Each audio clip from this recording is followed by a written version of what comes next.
Hello everyone, welcome to my channel learn chemistry with Varsha. आज हम एक बहुत ही इंटरेस्टिंग टॉपिक पढ़ने वाले हैं जो कि है anomalous behaviour of halogen. Anomalous का मतलब क्या होता है? एबनॉर्मल। मतलब हेलोजन जो है वो एबनॉर्मल बिहेवियर शो करता है रिएक्शंस में, इसीलिए हम इसको अलग से पढ़ते हैं, इसकी केमिस्ट्री अलग होती है। तो चलिए स्टार्ट करते हैं।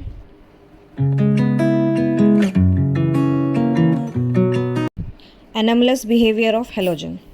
ठीक है, सबसे पहले हम क्या लेते हैं? Benzyl halide. ठीक है, और इसको हेलोबेंजीन भी बोलते हैं। ठीक है, हेलोजन यहाँ पे क्या क्या हो सकता है? Fluorine, chlorine, bromine and iodine. ठीक है, तो जो एरोमेटिक हैलाइड जो है वो दो तरह की रिएक्शंस देता है। सबसे पहली चीज़ तो हमें ये ध्यान रखनी है। ठीक है, कौन कौन सी देता है? ARSE and ARSN। ARSE की फुल फॉर्म क्या होती है? Aromatic electrophilic substitution reaction. और ARSN क्या होता है? Aromatic nucleophilic substitution reaction. तो आज के लेक्चर में हम सिर्फ एक फर्स्ट वाली रिएक्शन पढ़ेंगे, एरोमेटिक इलेक्ट्रोफिलिक सब्स्टिट्यूशन रिएक्शन।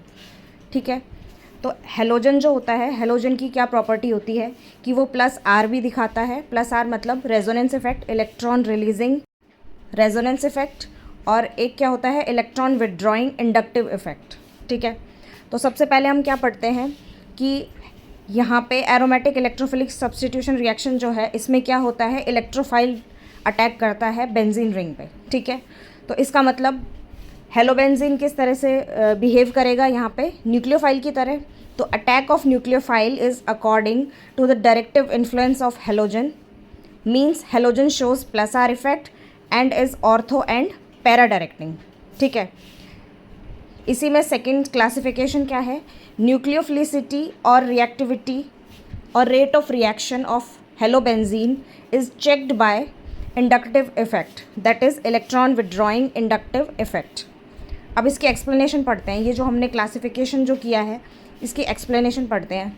तो नेक्स्ट स्लाइड पे चलते हैं।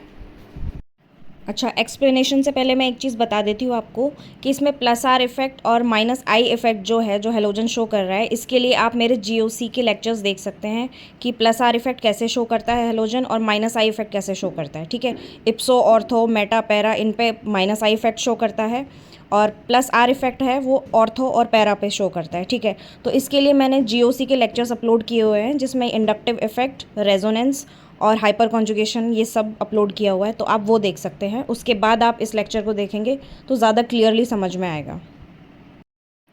तो चलिए क्वेश्चन से स्टार्ट करते हैं। यहाँ पे क्या है? हेलोबेंजीन जो है वो किसके साथ रिएक्ट कर रहा है? इलेक्ट्रोफाइल के साथ, मतलब इस पर इलेक्ट्रोफाइल अटैक कर रहा है।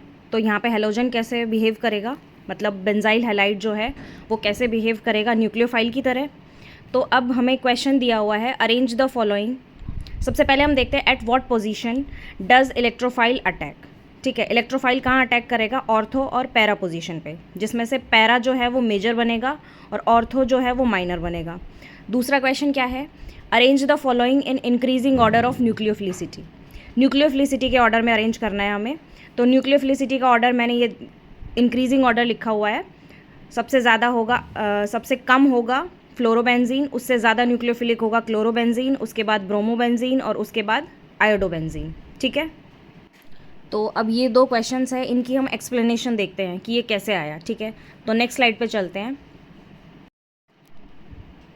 हाँ, तो रीज़न क्या दिया हुआ है? Electronegativity order of halogens, fluorine, then chlorine, then bromine, then iodine. ये मैंने डिक्रीजिंग ऑर्डर लिखा हुआ है। ठीक है, फ्लोरीन का इलेक्ट्रोनेगेटिविटी कितनी होती है? 4 सबसे ज़्यादा इलेक्ट्रोनेगेटिव होता है, उसके बाद क्लोरीन, उसके बाद ब्रोमीन और उसके बाद आयोडीन। ठीक है, ये पीरियोडिक टेबल जो है उसमें आप जो इलेक्ट्रोनेगेटिविटी ऑर्डर लिखा हुआ होता है, ये फ्लोरीन की 4 होती है, क्लोरीन की 3.16 समथिंग होती है, ब्रोमीन की 2 पॉइंट समथिंग होती है, 2.9, 2.98, 3 के अप्रॉक्स ही होती है, और आयोडीन की होती है 2.5। ठीक है, तो जो ऑर्डर इलेक्ट्रोनेगेटिविटी का है वही ऑर्डर किसका होता है? -I इफेक्ट का। -I मतलब इलेक्ट्रॉन विदड्रॉइंग इंडक्टिव इफेक्ट। ठीक है, तो जो ज़्यादा इलेक्ट्रोनेगेटिव होगा, सिंपल सी बात है कि जो ज़्यादा इलेक्ट्रोनेगेटिव होगा वो इलेक्ट्रॉन्स को अपनी तरफ अट्रैक्ट करेगा। ठीक है, तो इसका मतलब क्या है? So according to this -I effect follows the same order, that is fluorine, then chlorine, then bromine, then iodine. ठीक है, here halobenzene behaves as nucleophile. Here, fluorine being the most electronegative atom और electronegative element decreases its nucleophilicity. किसकी nucleophilicity decrease कर रहा है? Benzene ring की, by attracting shared pair of electrons in covalent bond between the carbon and fluorine. जैसा कि आप ये फिगर में देख सकते हैं, मैंने बनाया हुआ है। इसमें फ्लोरीन पे पार्शियल नेगेटिव चार्ज आएगा और बेंजीन पे क्या आएगा? Partial positive charge. अब पार्शियल पॉजिटिव चार्ज का मतलब क्या हो गया कि डेफिशिएंसी हो गई इलेक्ट्रॉन्स की, तो मतलब ये क्या हो गया? Making fluorobenzene least reactive towards ArSe, ठीक है। And I being the least electronegative is not that effective in decreasing nucleophilicity of benzene ring, ठीक है। तो ये लीस्ट इलेक्ट्रोनेगेटिविटी है, मतलब ये लीस्ट इलेक्ट्रोनेगेटिव है, तो इसका मतलब ये बेंजीन की जो इलेक्ट्रोफिलिसिटी है, सॉरी जो न्यूक्लियोफिलिसिटी है, उसको डिक्रीज तो करेगा बट उतना इफेक्टिवली नहीं कर पाएगा जितना फ्लोरीन कर रहा है, क्योंकि फ्लोरीन क्या है? Most electronegative element of the periodic table, ठीक है। Making iodobenzene best nucleophile. Now next thing is how will we decide the position of electrophile. मतलब इलेक्ट्रोफाइल जो है वो ऑर्थो पैरा डायरेक्टिंग क्यों होगा? Why it is ortho and para directing, why it attacks at ortho and para position, ठीक है। तो answer क्या है इसका? As we know that halogen apply plus R effect on benzene ring making ortho and para positions electronically rich and as a result electrophile attacks at ortho and para positions. मतलब यहाँ पे ये क्या कहना चाह रहा है कि जो इलेक्ट्रोफाइल जो है वो इलेक्ट्रॉनिकली रिच पोजीशन पे अटैक करेगा, क्योंकि इलेक्ट्रोफाइल इलेक्ट्रॉनिकली डेफिशिएंट स्पीशीज़ है, तो वो इलेक्ट्रॉनिकली रिच स्पीशीज़ पे ही अटैक करेगा ना। तो हेलोबेंजीन जो है उसमें ऑर्थो और पैरा पोजीशन जो है वो ही सबसे ज़्यादा इलेक्ट्रॉनिकली रिच है, ठीक है। तो ये आपको कैसे पता चलेगा? मैंने यहाँ पर वैसे रेजोनेटिंग स्ट्रक्चर बना दिया है कि क्लोरोबेंजीन जो है, मतलब क्लोरोबेंजीन का एग्जाम्पल लेके मैंने इसका स्ट्रक्चर बना दिया है, रेजोनेंस हाइब्रिड है लास्ट में। तो एक बार क्वेश्चन पढ़ते हैं। Elaborate it by the help of diagram और structure, ठीक है। तो let us take an example of chlorobenzene, ठीक है। क्लोरोबेंजीन में आप देख सकते हैं यहाँ पे ये रेजोनेटिंग स्ट्रक्चर्स बना रखे हैं मैंने। ये प्रॉपरली मैंने जो रेजोनेंस वाला जो वीडियो है उसमें अच्छे तरीके से समझा रखा है कि ये -I कैसे शो करता है और +R कैसे शो करता है। तो GOC के लेक्चर्स आप मेरे देख लेना, उसके बाद ही इस वीडियो को कंटिन्यू करना, अदरवाइज़ ये वीडियो समझ में नहीं आएगी उतना अच्छे से। तो ठीक है, बाय द स्ट्रक्चर आप देख पा रहे हैं यहाँ पे ऑर्थो, दो जगह पे ऑर्थो पोजीशंस दिखाई है मैंने जहाँ पे इलेक्ट्रॉनिकली रिच है, और एक पैरा पोजीशन दिखाई है मैंने जहाँ पे इलेक्ट्रॉनिकली रिच, मतलब इलेक्ट्रॉनिकली रिच एनवायरनमेंट है, और लास्ट में मैंने बनाया रेजोनेंस हाइब्रिड।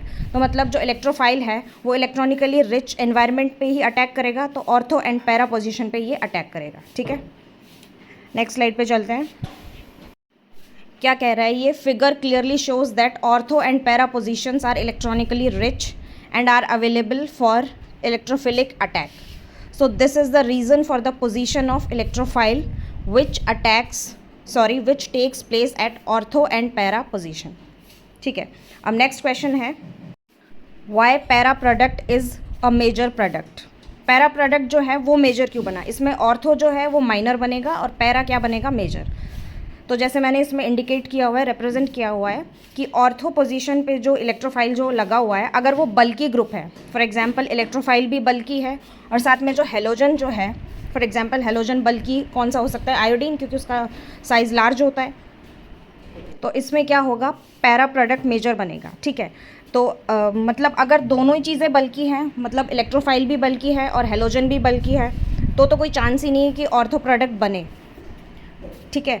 बहुत ही कम परसेंट बनेगा, मतलब 0.00001, तो वो पैरा ही माना जाएगा, मतलब मेजर उसको फिर हम कम्प्लीटली 100% पैरा प्रोडक्ट ही बोलेंगे, ठीक है। तो स्टेरिक हिंड्रेंस की वजह से अगर एक भी कोई बल्की ग्रुप है ना, तो भी जो ऑर्थो के जो चांसेस है ना, ऑर्थो प्रोडक्ट बनने के चांसेस कम हो जाएंगे, मतलब उसका ईल्ड कम हो जाएगी उसकी ऑर्थो प्रोडक्ट की, और पैरा की बढ़ जाएगी।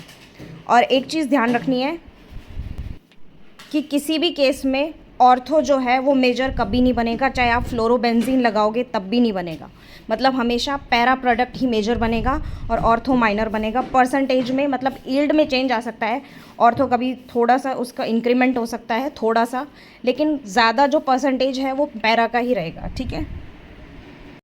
ठीक है, आई होप आपको ये समझ में आया होगा। अगर कुछ डाउट है तो आप कमेंट सेक्शन में लिख सकते हैं, और मैं फिर से एक बार ये कहना चाहती हूँ कि आप GOC के जो इंडक्टिव इफेक्ट, रेजोनेंस और हाइपर कॉन्जुगेशन के लेक्चर देखने के बाद ये लेक्चर देखेंगे तो ज़्यादा क्लियरली समझ में आएगा आपको। Okay, this is all about this lecture.